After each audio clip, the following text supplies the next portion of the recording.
Hello everyone, स्वागत है आपका home science classes with SR में। दोस्तों, कल की क्लास में हमने यूपी टीजीटी 2021 का पेपर एनालिसिस किया था, जिसमें हमने टोटल 25 क्वेश्चंस किए थे और आज की क्लास हमारी 26 नंबर क्वेश्चन से स्टार्ट होगी। तो चलिए स्टार्ट करते हैं अपना सबसे पहला क्वेश्चन। 26 नंबर क्वेश्चन क्या है कि व्यक्तिगत संपर्क, पारस्परिक सद्भाव एवं मैत्री बढ़ाने की दृष्टि से कौन सी विधि अत्यंत लाभकारी है। तो देखिए ये क्वेश्चन जो है दोस्तों, ये है हमारे एक्सटेंशन एजुकेशन के पार्ट का। ऑप्शन है कार्यालय में भेंट, फार्म व घर पर भेंट, विधि एवं परिणाम प्रदर्शन या समूह चर्चा का आयोजन। तो सही आंसर क्या हो जाएगा 26 नंबर का। जब हम व्यक्तिगत संपर्क की बात करते हैं, जिसमें हम अपने पारस्परिक सद्भावना को बढ़ाते हैं, मित्रता करते हैं, तो ये सारे काम हम तब करेंगे जब हम किसी से उसके फार्म यानी कि उसके काम की जगह पे या फिर उसके घर पर भेंट करेंगे। कार्यालय में भेंट करके हम एक फॉर्मल मीट कर सकते हैं, ठीक है। विधि एवं परिणाम प्रदर्शन यहाँ नहीं होगा। समूह चर्चा में भी हम किसी व्यक्तिगत तरीके से व्यक्ति को अप्रोच नहीं कर सकते। तो इसलिए सही आंसर क्या हो जाएगा, फार्म और घर पर भेंट करके हम व्यक्तिगत संपर्क को बना सकते हैं। चलिए अगला क्वेश्चन है हमारा 27 नंबर क्वेश्चन। 27 नंबर क्वेश्चन क्या कह रहा है, उल्टा टाँका। ठीक है, 27 नंबर क्वेश्चन में कि उल्टा टाँका को हम क्या कहते हैं। तो देखिए पर्ल टाँका है, मिस टाँका है, टक टाँका है, जर्सी टाँका है। तो उल्टा टाँका को हम क्या कहते हैं, उल्टे टाँके को ही हम पर्ल टाँका कहते हैं। ठीक है, मिस टाँका, टक टाँका, जर्सी टाँका, ये तीनों चीजें अलग हैं। अच्छा, ये टाँके कौन से हैं, तो ये टाँके ध्यान दीजिएगा कि हमारी नीटिंग के हैं, वीविंग के नहीं, बुनाई में नहीं यूज होते हैं। ये टाँके हमारे नीटिंग में यूज होते हैं। ठीक है, पर्ल टाँका जो होता है वो कुछ इस तरीके से जिगजैग के फॉर्म में दिखाई देता है। एक जो नीट होता है वो कुछ इस तरीके से वी शेप में दिखाई देता है। जर्सी स्टिच भी जो होती है वो वी शेप में दिखाई देती है। जर्सी स्टिच जो होती है वो हमारे स्पेशली स्ट्रेचेबल जो कपड़े होते हैं। ठीक है, कौन से कपड़े, जो स्ट्रेचेबल कपड़े, लेगिंग्स, जैगिंग्स, स्टॉकिंग्स, शॉक्स, ये जो भी कपड़े हैं, जीन्स जो स्ट्रेचेबल आते हैं, उसके लिए यूज होता है। टक टाका जो होता है हमारा, ये पहले से तो एक फंदा बना ही रहता है और एक नए फंदे को लेकर के जब टक करते हैं, आपस में मिला करके बनाते हैं, तो उससे हमारा बनता है टक टाका। ठीक है, तो ये सारे हमारे टाके यानी कि नीटिंग के स्टिचेस के टाइप हैं। नेक्स्ट क्वेश्चन हमारा 28 नंबर क्वेश्चन, गेहूं के चोकर में किसके परत में होता है। गेहूं का जो चोकर होता है, जिस चोकर को हम लोग चाल के फेंक देते हैं, हालांकि फेंकना नहीं चाहिए। अगर आप होम साइंस के स्टूडेंट हैं, आपने पढ़ा है, तो आपको पता होगा कि गेहूं के चोकर को हमें खाने में प्रयोग करना चाहिए, क्योंकि उसमें बहुत सारा फाइबर होता है। ठीक है, तो आपको बताना है कि इस क्वेश्चन का आंसर क्या होगा। गेहूं का चोकर किसके परत में होता है, क्या अधिचर्म के परत में, यानी कि जो सबसे आउटर लेयर होता है गेहूं का, भ्रूणपोष में जो इनर लेयर होता है, भ्रूण जो एम्ब्रियो है गेहूं का, या फिर बीज कोश में, उसके बीज में। तो सही आंसर क्या हो जाएगा, ऑप्शन नंबर 4, बीज कोश में होता है गेहूं का चोकर वाला पार्ट। ठीक है, इसलिए बहुत इंपॉर्टेंट होता है। फिर नेक्स्ट क्वेश्चन हमारा 29 नंबर क्वेश्चन, कार्य सरलीकरण की औपचारिक तकनीक के बारे में आपको बताना है। दो तरह की तकनीकें होती है कार्य सरलीकरण की, एक होती है औपचारिक और एक होती है हमारी अनौपचारिक। तो पर हम इसको अनौपचारिक नहीं कहते हैं। ठीक है, इसे हम कहते हैं कौन सी टेक्निक, इसे हम कहते हैं पेन पेंसिल टेक्निक। कौन सी टेक्निक कहते हैं, इसे हम कहते हैं पेन पेंसिल टेक्निक। तो आपको ऑप्शन बताना है, यहाँ पे आंसर बताइए। ऑप्शन है प्रोसेस चार्ट, साइक्लोग्राफ, ऑपरेशन चार्ट या फिर पाथवे चार्ट। तो सही आंसर क्या हो जाएगा आपका, सेकंड ऑप्शन राइट हो जाएगा, साइक्लोग्राफ। ठीक है, साइक्लोग्राफ जो होता है ये क्या है हमारा, साइक्लोग्राफ हमारा एक औपचारिक तकनीक है। बाकी के सभी जो भी हैं, ये सारे के सारे हमारे आपके पेन पेंसिल वाले तकनीक हैं। जो भी चार्ट से रिलेटेड है वो ध्यान रखिएगा कि ये हमारा पेन पेंसिल टेक्निक है, ये हमारा औपचारिक तकनीक नहीं है। और जहां भी तकनीकी का प्रयोग हो रहा है, जैसे कि साइक्लोग्राफ, माइक्रो मोशन, मेमो मोशन और स्टॉप वॉच टेक्निक, ये सारे के सारे हमारे औपचारिक तकनीक के अंतर्गत आते हैं। और जो चार्ट है, पाथवे चार्ट, प्रोसेस चार्ट, ये सारे के सारे ऑपरेशन चार्ट हमारे अनौपचारिक यानी कि पेन पेंसिल टेक्निक में आते हैं। चलिए अगला 30वां क्वेश्चन है हमारा। देखिए होम साइंस में गांजा अफीम के बारे में भी प्रश्न बन रहे हैं भाई। ये नया क्वेश्चन है, नए प्रकार का क्वेश्चन है, लेकिन ये क्वेश्चंस बने हुए हैं। तो क्वेश्चन नंबर 30 जो है वो कह रहा है कि निम्न विषयों में से कौन सा जो है वो मादक विष है। यानी कि इन चार में से कौन सा ऐसा है जो सबसे ज्यादा खतरनाक है, सबसे ज्यादा मादकता जिसमें होती है। ऑप्शन में है अफीम, शराब, गांजा या फिर भांग। तो सही आंसर क्या हो जाएगा, सही आंसर हो जाएगा आपका अफीम। अफीम सबसे ज्यादा ही खतरनाक किस्म का होता है। ठीक है, शराब और गांजा भाग जो होते हैं ये अफीम से थोड़े कम खतरनाक होते हैं। अच्छा देखिए, गांजा और भांग जो होते हैं ये एक कैनबीस का पौधा आता है, क्या पता अगली बार इसका नाम ही पूछ ले। ठीक है। कैनबिस का पौधा आता है, कैनबिस सटाइवा जिसका नाम है, जो भांग हम सामान्य भाषा में जानते हैं, तो ये कैनबिस इसका साइंटिफिक नेम है। कैनबिस सटाइवा के पौधे से ही गांजा और भांग जो है वो बनता है। भांग तो डायरेक्ट बनता है, और गांजा जो सिगरेट वगैरह की तरह लोग सोख करते हैं, खींचते हैं। ठीक है, तो ये अफीम इसमें सबसे ज्यादा खतरनाक है। अगला प्रश्न, 31वां प्रश्न हमारा, कि झाड़ू लगाना कैसा कार्य है? इतना सिंपल सा क्वेश्चन, बहुत सिंपल क्वेश्चन। झाड़ू लगाना किस प्रकार का कार्य है? हल्का कार्य है, सामान्य कार्य है, कठिन कार्य है, या ए व सी दोनों? भैया दोनों तो होगा नहीं, एक ही तरह का कार्य है। बहुत हल्का कार्य भी नहीं है, झाड़ू लगाना हमारा सामान्य कार्य होता है। ठीक है। कठिन कार्य में हमारे वो काम में आते हैं, जैसे कपड़े धोना हो गया, पोछा लगाना हो गया, कपड़ों को डालना हो गया, ये सारे कठिन कार्य होते हैं। हल्का कार्य में जब हम थोड़ी बहुत डस्टिंग वगैरह करते हैं, तो झाड़ू लगाना हमारा सामान्य कार्य के अंतर्गत आता है। अगला प्रश्न है 32वां नंबर, निम्नलिखित में से कौन सा कारक संज्ञानात्मक विकास को प्रभावित करता है? यानी कि कौन से फैक्टर्स ऐसे हैं इनमें जो हमारे कॉग्निटिव डेवलपमेंट को इफेक्ट करते हैं? तो अनुवांशिकता, ज्ञानेंद्रियां, मस्तिष्क विकार, या उपरोक्त सभी? तो कॉग्निटिव डेवलपमेंट हमारा हमारे जीन्स पे भी डिपेंड करता है, हमारे सेंसरी ऑर्गन्स पे भी डिपेंड करता है। सेंसरी ऑर्गन्स हमारे जितने अच्छे होंगे उतना ज्यादा हमारा कॉग्निशन भी बेहतर होगा। और मस्तिष्क विकार, अगर ब्रेन से संबंधित कोई भी प्रॉब्लम है, कोई भी समस्या है, तो भी हमारा संज्ञानात्मक विकास प्रभावित हो सकता है। तो ये तीनों के तीनों आपके सही हो जाएंगे, तो answer number 4 is the right answer. अच्छा देखिए, संज्ञानात्मक विकास से सिद्धांत एक पूछता है, हमेशा पूछता है, तो ये सिद्धांत किसका है? ये सिद्धांत जीन पियाजे जी का है। ठीक है, जिसको कॉग्निटिव डेवलपमेंट थियरी कहा जाता है। चलिए 32 नंबर क्वेश्चन हो गया हमारा, बहुत जल्दी जल्दी हम लोग क्वेश्चन को कर रहे हैं, वेरी गुड। 33 नंबर क्वेश्चन हमारा, दिए गए विकल्पों में प्रसार शिक्षा की सर्वोत्तम विधि कौन सी है? प्रसार शिक्षा की बहुत सारी विधियां हैं, लेकिन आपसे पूछ रहा है कि सबसे सर्वोत्तम, सबसे उत्तम विधि कौन सी है? तो आकार एवं ग्राफ, प्रदर्शनी, चित्र एवं फोटोग्राफ, या श्रव्य सामग्री? तो देखिए ऑप्शन एलिमिनेट करिए। अगर आप किसी आकार या ग्राफ को देखते हैं, तो आपका सिर्फ आंखें काम कर रही हैं। कौन काम कर रहा है? आंखें। ठीक है। अगर आप प्रदर्शनी देख रहे हैं, तो आपकी आंखें भी काम कर रहे हैं, आपका कान भी काम कर रहा है, आपके हाथ भी काम कर रहे हैं, सारी चीजें आप प्रेजेंट हैं वहां पर, आप सारी चीजों को फील कर रहे हैं, देख रहे हैं, सुन रहे हैं, समझ रहे हैं, सब चीजें काम कर रही हैं। अगर आप चित्र एवं फोटोग्राफ देख रहे हैं, तो फिर इस बार भी आपकी सिर्फ विजुअल जो चीजें हैं वो काम कर रही हैं। श्रव्य सामग्री में सिर्फ आप सुन के काम करेंगे।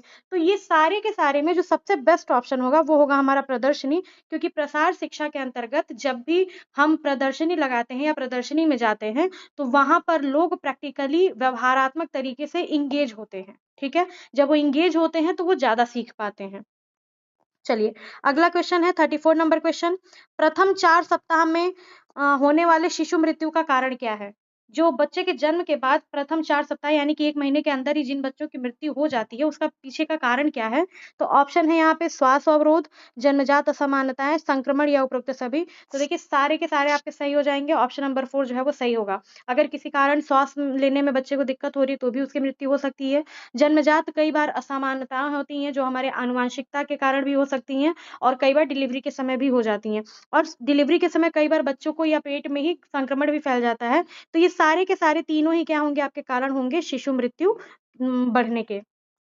चलिए 35 नंबर क्वेश्चन, बाल विकास के पहलू में कौन शामिल है? ठीक है, शारीरिक विकास होगा, गत्यात्मक विकास होगा, भाषा विकास होगा, या उपरोक्त सभी? तो बिल्कुल इजी सा क्वेश्चन है, यहाँ पे आपके सारे के सारे विकास आ जाएंगे। आप संज्ञानात्मक विकास की बात कर लो, मानसिक विकास की बात कर लो, शारीरिक विकास कह लो, या फिर भावात्मक विकास कह लो, भाषात्मक विकास कह लो, आध्यात्मिक विकास, धार्मिक विकास, नैतिक विकास, ये सारे के सारे ही क्या हैं? आपके बाल विकास के पहलू हैं। इन सभी चीजों को हम लोग बाल विकास में पढ़ते हैं, और सारी की सारी चीजें क्या करती हैं? बालक को प्रभावित भी करती हैं। आइए देखते हैं 36 नंबर क्वेश्चन, टॉर्सल प्रयास। देखिए टॉर्सल, पेडल, मेंटल, इस तरह के प्रयास से संबंधित क्वेश्चंस भी आपके लगभग लगभग हर एग्जाम्स में पूछे जाते हैं। तो टॉर्सल प्रयास क्या है? झुकाव या बैठना, उठाना या खींचना, टांग पैर की गति, या फिर रोकना? तो देखिए टॉर्सल का मतलब होता है जब हमारा धड़, यानी कि हमारा ट्रंक, ऊपरी भाग, और हमारा पैर, ठीक है, ये दोनों आपस में मिलके काम करते हैं। तो देखिए जब हम झुकते हैं तो हमारा धड़ और पैर क्या होता है? हमारा कमर झुकता है और हमारा घुटना मुड़ता है। हम बैठते हैं तब भी यही प्रक्रिया होती है। तो टॉर्सल प्रयास में ऑप्शन नंबर 1 आपका सही हो जाएगा, कि झुकना या बैठना जो है वो टॉर्सल प्रयास है। अब देखिए उठाना या खींचना, उठाना होगा अगर कुछ हमें, तो हम क्या करेंगे? हमारा ऊपरी धड़ सिर्फ झुकेगा, ठीक है, ऊपरी धड़ नीचे जाएगा।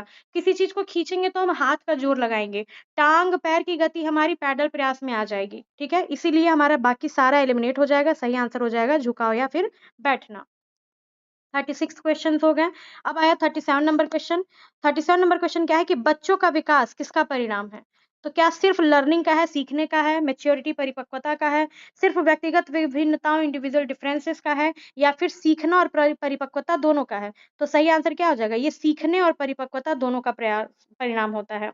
बच्चे का जो भी डेवलपमेंट है, बच्चा जन्म के बाद से क्या क्या देख रहा है, क्या क्या सीख रहा है, उससे क्या क्या मैच्योरिटीज आ रही है उसमें, इन सब का रिजल्ट होता है बच्चे का ओवरऑल डेवलपमेंट। चलिए 38 नंबर क्वेश्चन देखते हैं। 38 नंबर क्वेश्चन क्या कह रहा है? ऊर्जा को मापने की विधि, ऊर्जा को मापने की विधि कौन सी है? प्रकाश मापक, ज्यामितीय, तापमान या कैलोरीमेट्री? तो देखिए ऊर्जा की बात कर रहा है, ऊर्जा यानी कि कैलोरी की बात कर रहा है, तो कैलोरी को नापने के लिए हमारा कैलोरीमेट्री यूज होता है। कैलोरी मापने की प्रत्यक्ष अप्रत्यक्ष दोनों प्रकार की विधियां होती हैं, ठीक है। दो विधियां होती हैं हमारी, कौन कौन सी? डायरेक्ट होती हैं और फिर हमारी इनडायरेक्ट होती है। तो ये सारी विधियां मैं कभी आपको डिटेल में पढ़ाऊंगी, आपने पढ़ा होगा तो अच्छी बात है, नहीं पढ़े होंगे तो आप लोग इस क्लास को भी जरूर देख लीजिएगा। कल की क्लास में मैंने बोला था, तो डिस्क्रिप्शन में मैंने आय व्यय निवेश वाले लिंक भी ऐड कर दिया है, आप लोग प्लीज उसे एक बार जरूर देख लीजिएगा। क्लास अच्छा लग रहा होगा तो लाइक शेयर करते जाइएगा, शेयर जरूर कर दीजिएगा ताकि और भी जिनको पढ़ना होगा वो पढ़ लेंगे, समझ लेंगे। कोशिश कर रही हूँ मैं कि आपको बेहतर से बेहतर तरीके से पढ़ा सकूं। अगर कोई कमी हो तो मुझे कमेंट में जरूर बताइएगा। चलिए 39 नंबर क्वेश्चन हमारा क्या है? 39 नंबर क्वेश्चन है जठर रस में पाया जाने वाला एंजाइम क्या है? ठीक है, तो जठर रस में पाया जाने वाला एंजाइम हमारा कौन सा है? क्या एमाइलेज है, पेप्सिन है, लाइपेज है या ट्रिप्सिन है? सही आंसर क्या हो जाएगा? पेप्सिन। पेप्सिन और साथ ही साथ हमारा रेनिन, ये दोनों जो होते हैं ये हमारे अमाशय में होते हैं, और जठर रस कहाँ से स्रावित होता है? अमाशय से स्रावित होता है, ठीक है। अब इसके अलावा जो आपके बाकी के तीनों हैं वो क्या क्या है आपके? तो एमाइलेज, एमाइलेज, लाइपेज और ट्रिप्सिन। एएलटी बालाजी याद कर लो, या तो आप एलएटी लात भी याद कर सकते हो, या तो टीएएल टाल, ये भी याद कर लो, कोई भी नाम याद कर लो। सबसे बेहतर मुझे तो ऐसा लगता है सबसे फनी नाम है लात, लैट भी कह सकते हो, लेकिन अगर किसी को लात मारना याद रखो तो लैट एंजाइम्स जो होते हैं ये हमारे अग्न्याशय यानी कि पेनक्रियास के द्वारा रिलीज किए जाते हैं, ठीक है। ये पेनक्रियास के द्वारा रिलीज किए जाते हैं, और एल से लाइपेज, ए से एमाइलेज और टी से ट्रिप्सिन। अब ये तीनों एंजाइम जो होते हैं इनके काम क्या होते हैं, किन चीजों का डाइजेशन करते हैं, वो भी आप एक बार रिवाइज कर लो। एल, ए और टी, ठीक है। एल से जो लाइपेज होता है ये वसा यानी कि फैट को डिकम्पोज करता है, फैट को तोड़ने का काम करता है। ए से एमाइलेज जो होता है वो क्या करता है? वो स्टार्च कार्बोहाइड्रेट का ब्रेक डाउन करता है। और टी से जो ट्रिप्सिन होता है वो हमारा क्या करता है? प्रोटीन, जो पेप्टोन्स होते हैं, पॉलीपेप्टाइड्स होते हैं, उनको तोड़ने का काम करता है। तो हमारा क्वेश्चन जो है जठर रस में पाया जाने वाला एंजाइम, तो सही आंसर क्या हो जाएगा? सही आंसर हो जाएगा हमारा पेप्सिन, ठीक है। चलिए आगे बढ़ते हैं। 39 क्वेश्चन हो गया हमारा। अब 40 क्वेश्चन, 10 क्वेश्चन और हैं। मैंने बताया था आपको कि हम पार्ट में पढ़ेंगे इसको 20-25 क्वेश्चंस के, ताकि आपको बहुत बोर भी ना हो और आप आराम से पार्ट को देख सको। ठीक है, नेक्स्ट क्वेश्चन है डिब्बा बंद जैम जेली पर कौन सा चिन्ह लगा रहता है? तो डिब्बा बंद जैम जेली पे क्या एगमार्क का चिन्ह होता है, आईएसआई का होता है, एफपीओ का होता है, या इनमें से कोई नहीं? तो सही आंसर क्या हो जाएगा हमारा? FPO, third is the right answer. क्यों? क्योंकि एफपीओ का फुल फॉर्म ही क्या है? फ्रूट, एफपीओ का पूरा नाम है fruit product order, fruit product order इसका पूरा नाम है, ठीक है। तो फ्रूट प्रोडक्ट ऑर्डर यानी कि एफपीओ, ये डिब्बा बंद जैम या जेली, जैम और जेली किससे बनाए जाते हैं? फ्रूट से बनाए जाते हैं। तो ये जैम जेली जो है ये डिब्बा बंद प्रोडक्ट है, और इन पे चिन्ह लगा होता है हमारा एफपीओ का, ठीक है। अब यहाँ पे आपका एक प्रश्न और बनता है कि एफपीओ जो है वो किस ईयर में इसको लॉन्च किया गया था या कब आया था? तो ध्यान दीजिएगा, एफपीओ जो है आपका, ये आपका 1955 में आया था। कब आया था? 1955 के टाइम पे आपका एफपीओ आया था। लेकिन आया तो था उस टाइम पे, फिर बाद में जब FSSAI, food safety and standards authority of India 2006 का निर्माण हुआ, तो 2006 के बाद से यानी कि 2006 में इसे पूरी तरह से एफपीओ को अनिवार्य कर दिया गया था, ठीक है। इस पॉइंट को जरूर नोट कर लीजिएगा कि फलों पर एफएसएसएआई एक्ट 2006 के बाद से 2006 से ही क्या किया गया था? एफपीओ को अनिवार्य कर दिया गया था सभी डिब्बाबंद जैम जेली प्रोडक्ट्स पे लगाने के लिए। अब इसी में एक आपका एगमार्क है, तो एगमार्क भी देख लीजिए, एगमार्क कब का है? तो एगमार्क आपका कब आया था? एगमार्क आया था बच्चों आपका 1937 में, ठीक है, 1937 में। और ये क्या करता है, तो ये कृषि उत्पाद जो भी होते हैं, अंडे, सब्जियां, इन पे अनाज जो है, इन पे अपना एक मार्क जो होता है वो अपना चिन्ह लगाता है। इसी में आईएसआई भी है। आईएसआई क्या है? आईएसआई वो संगठन नहीं, आईएसआई हमारा क्या है, आईएसआई एक चिन्ह होता है इंडियन स्टैंडर्ड्स के लिए, जो कि हमारा ये भी आया था 1955 में। ठीक है, एफपीओ के साथ ही आया था 1955 में। और इसका क्या है कि ये औद्योगिक उत्पाद, किसकी बात करता है ये औद्योगिक उत्पादों पे अपना मार्का लगाता है। ठीक है, और 1986 में, 1955 में ये आया तो था, बट 1986 में इसको फिर से कन्वर्ट कर दिया गया, चेंज कर दिया गया बीआईएस हॉलमार्क में, क्योंकि आजकल हम लोग चेक करते हैं बीआईएस हॉलमार्क, भारतीय मानक ब्यूरो, यानी कि ब्यूरो ऑफ इंडियन स्टैंडर्ड्स। चलिए, अभी से एक क्वेश्चन से देखिए आपके 3 क्वेश्चन तैयार हो गए। ईयर जरूर याद रखिएगा। 40 नंबर क्वेश्चन हो गया। अब हमारा 41 नंबर क्वेश्चन देखिए। 41 क्या कह रहा है कि प्रसार शिक्षा का प्रथम चरण।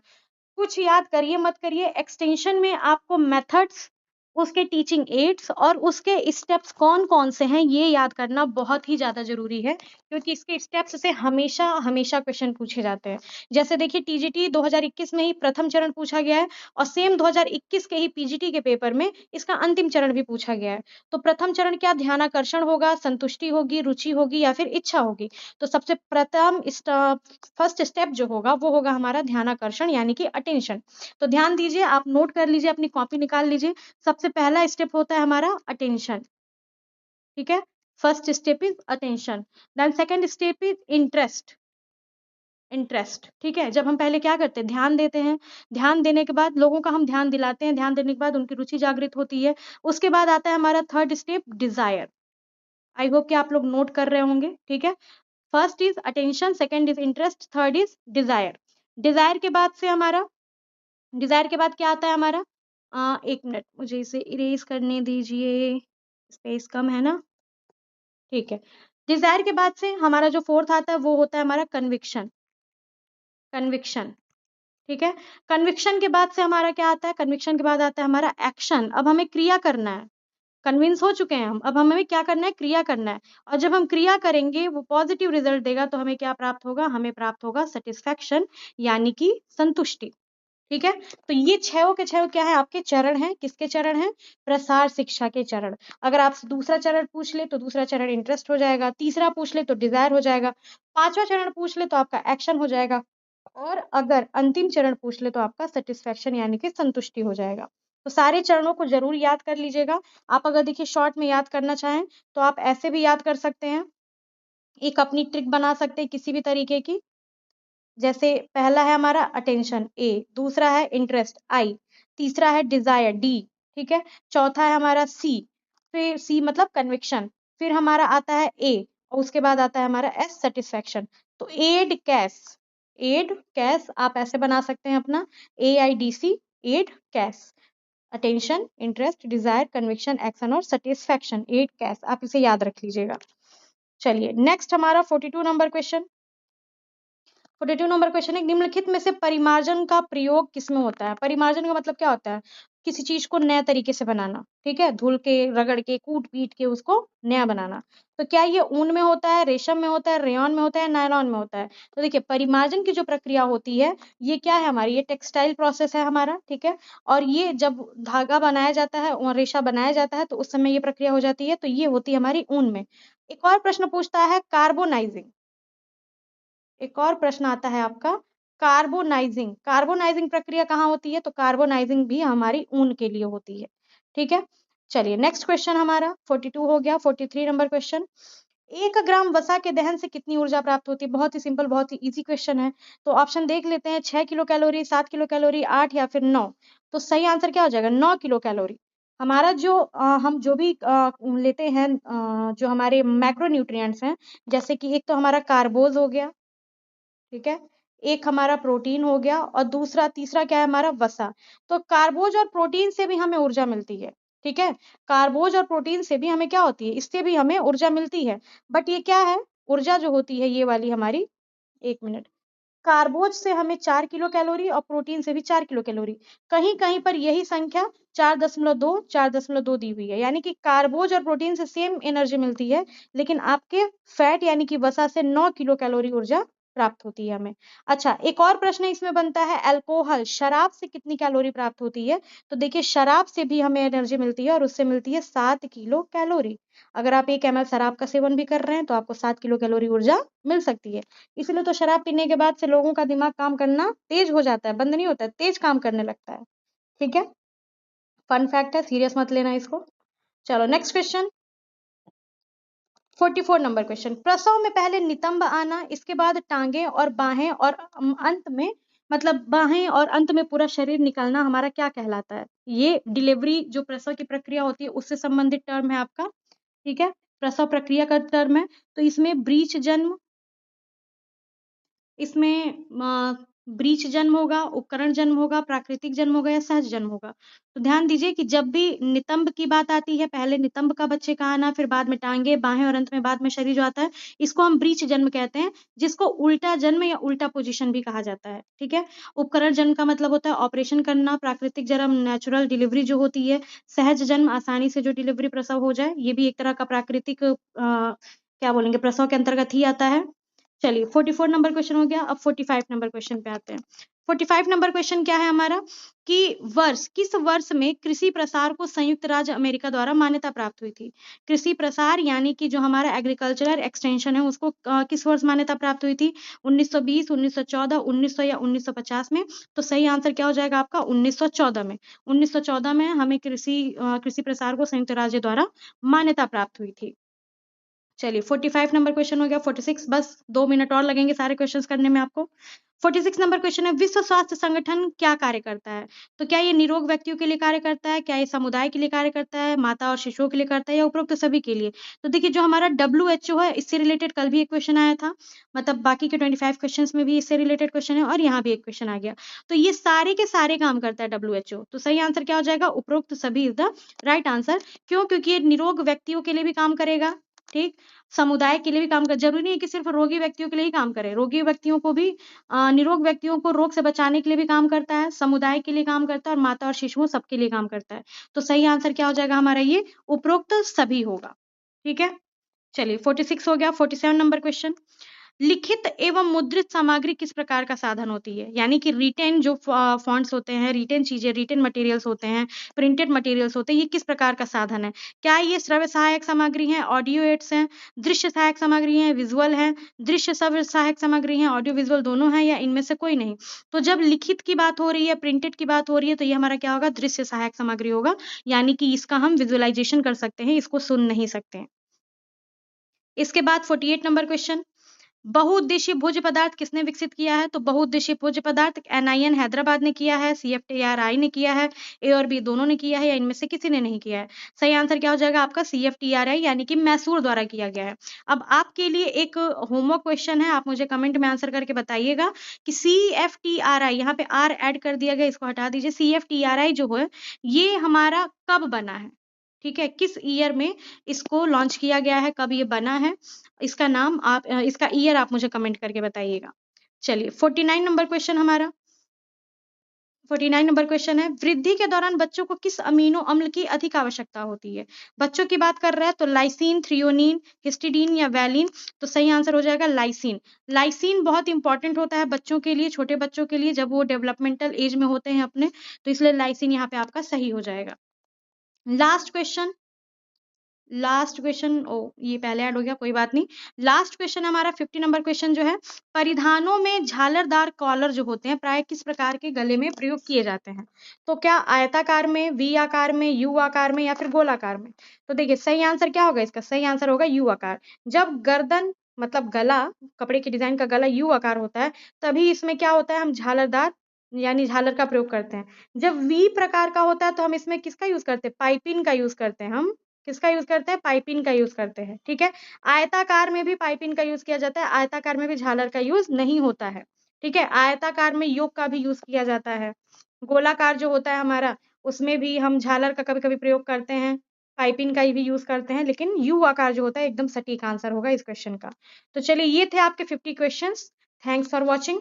मिलेंगे फिर ऐसे ही आगे 25 क्वेश्चंस में, पार्ट 3 के लिए आप वेट करिएगा, कल वो भी वीडियो अपलोड हो जाएगी शाम के टाइम पे, और 6 बजे से 7 बजे के बीच में ही मेरी वीडियोस आपको डेली मिलेंगी, तो आप लोग इसको कंटिन्यू करते जाइएगा। और मुझे बताइएगा भी कमेंट करके कि आपको कौन सा कंटेंट नया चाहिए।